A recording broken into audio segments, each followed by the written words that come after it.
हाय techies, क्या आपको पता है इंडिया और चाइना के बीच एक हिडन वॉर चल रही है। अब आप ये सोच रहे होंगे कि युद्ध तो जमीन पर होते हैं, लेकिन असली लड़ाई तो अब ऑनलाइन हो रही है, क्योंकि 21st जो सेंचुरी है वो सेंचुरी है इंफॉर्मेशन की। अब से जो युद्ध लड़े जाएंगे वो इंफॉर्मेशन के युद्ध होंगे। जिसके पास जितनी ज्यादा इंफॉर्मेशन होगी वो उतना ज्यादा ताकतवर देश रहेगा। और चाइना इसी चीज को हासिल करने के लिए कई सारे साइबर अटैक करवाता रहता है आए दिन। अपने हायर किए हुए जो हैकर्स हैं, कुछ तो पाकिस्तान में हैं, कुछ इंडोनेशिया में, लाओस, वियतनाम में, हर जगह उसके बेसिस बने हुए हैं। ये कहानी है दो ताकतों की जो सरहदों पर नहीं बल्कि इंटरनेट की दुनिया में एक दूसरे से भिड़ रही हैं। आज के वीडियो में हम इसी के बारे में बात करेंगे। वीडियो में आगे बढ़ने से पहले प्लीज मेरे चैनल को सब्सक्राइब करके रखें और इस वीडियो को लोगों के साथ शेयर जरूर करें, ताकि और लोग भी चाइना की इस मोनोपोली को पहचान सके और जान सके और अपने आप को सुरक्षित रख सके। तो चलिए वीडियो शुरू करते हैं। हमने और आपने सिर्फ चाइना और इंडिया के बीच एलओसी या एलएसी पर लड़ते हुए देखा, या तो अरुणाचल प्रदेश या तो अक्साई चीन वाले क्षेत्र में हमने सेनाओं को भिड़ते हुए देखा अब तक। लेकिन हमें ये नहीं पता है कि चाइना एक हिडन वॉर भी लड़ रहा है इंडिया के साथ। इस चीज को लेकर बहुत सारे खुलासे किए गए हैं अभी रिसेंटली आई हुई एक वेब सीरीज स्पेशल ऑप्स में, जिसमें दिखाया गया कि चाइना ने 2014 से लेकर अब तक कई सारे अटैक्स किए हैं, साइबर अटैक्स इंडिया के ऊपर, जिसमें कई सारे गवर्नमेंट ऑर्गेनाइजेशंस, कई सारे न्यूक्लियर पावर प्लांट्स और हेल्थ केयर सेक्टर में भी कई सारे अटैक्स किए थे चाइना ने। जिसमें सबसे बड़ा तो एक अटैक था 2014 में पीएमओ ऑफिस में किया गया था, जिसमें बहुत सारे लीडर्स की ईमेल, प्राइवेट चैट और पर्सनल बातचीत के वीडियोज या रिकॉर्डिंग्स चाइना ने हथियाने चाहे थे, लेकिन उस चीज को विफल कर दिया गया हमारी इंटेलिजेंस और रॉ एजेंसियों के द्वारा।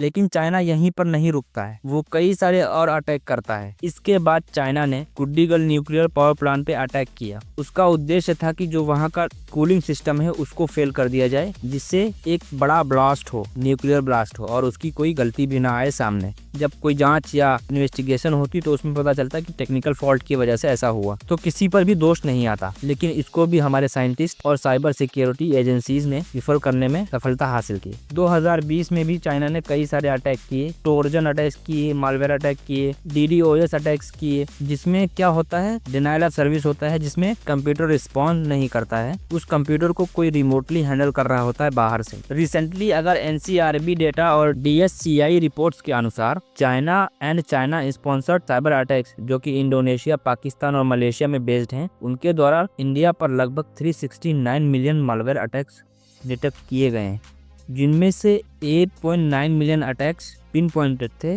जो कि एक मालवेयर के जरिए करना था, जिसमें denial of service, phishing attacks, scams, ये सारे अटैक्स शामिल थे।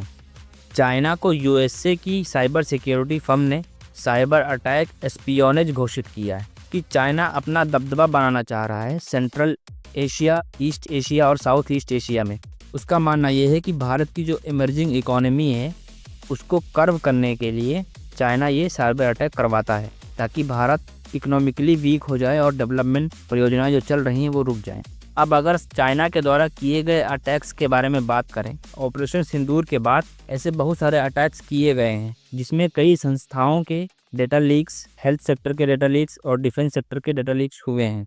इसमें से एक है स्टार हेल्थ डाटा ब्रीच, जिसमें लगभग 31 मिलियन कस्टमर के डाटा ब्रीच हो गए थे। उसके बाद है ऑपरेशन सिंदूर के तहत एक साइबर फ्रॉड गैंग को बिहार में एक्सपोज किया गया था, जिसके कनेक्शन पाकिस्तान से दिखाए गए थे, जिनके पास 200 से ज्यादा बैंक अकाउंट्स थे, इसीलिए उनको इजिली डिटेक्ट नहीं किया जा सका अभी तक। लेकिन अब उनका भांडा फूट चुका है और 2025 में ही इंडियन ऑर्गेनाइजेशन ने कई सेक्टर्स में, जैसे पॉलिटिकल और हेल्थ सेक्टर और मैन्युफैक्चरिंग सेक्टर में, कई सारे डीडोएस अटैक्स का सामना किया है। ये सब 2025 की रिपोर्ट में खुलासा किया गया था। और अगर स्पेशल ऑप्स वेब सीरीज की माने तो उसमें चाइना ने 2014 से लेकर 2025 तक कई सारे ऐसे अटैक करवाए हैं जो हम लोगों के सामने कभी नहीं आए। उनको हमारे पीठ पीछे लड़ता रहा हमारा देश इंडिया, चाइना, जो कि अपना दबदबा बनाना चाह रहा है। लेकिन हमारी इंटेलिजेंस एजेंसियां, आईबी, रॉ और आर्मी ने उन सब अटैक्स को विफल कर दिया और चाइना के मंसूबों को फेल कर दिया। हम उनको सल्यूट करते हैं। इन साइबर अटैक्स के कारण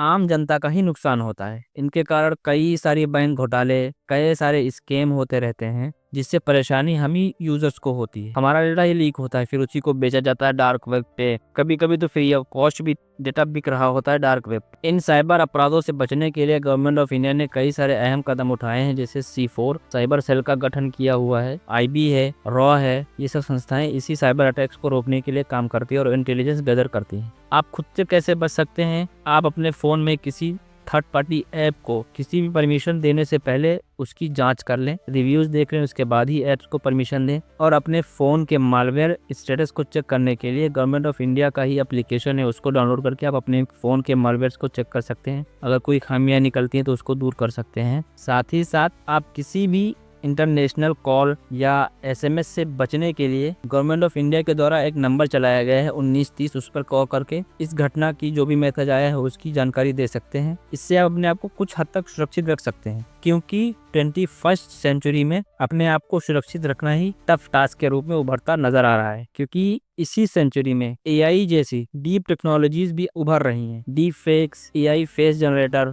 AI video generator, AI speech generator, text to speech जैसे फीचर्स जो आ रहे हैं, इससे प्राइवेसी तो समझ लो खत्म ही हो चुकी है। अब कोई भी प्राइवेट नहीं रहा, सबकी लाइफ उजागर हो चुकी है, क्योंकि हम ही लोग इन AIs को डाटा परोस रहे हैं अपने आप से। तो आप अपने आप को बचाए रखें और सुरक्षित रखें। बस इस वीडियो में इतना ही। थैंक्स।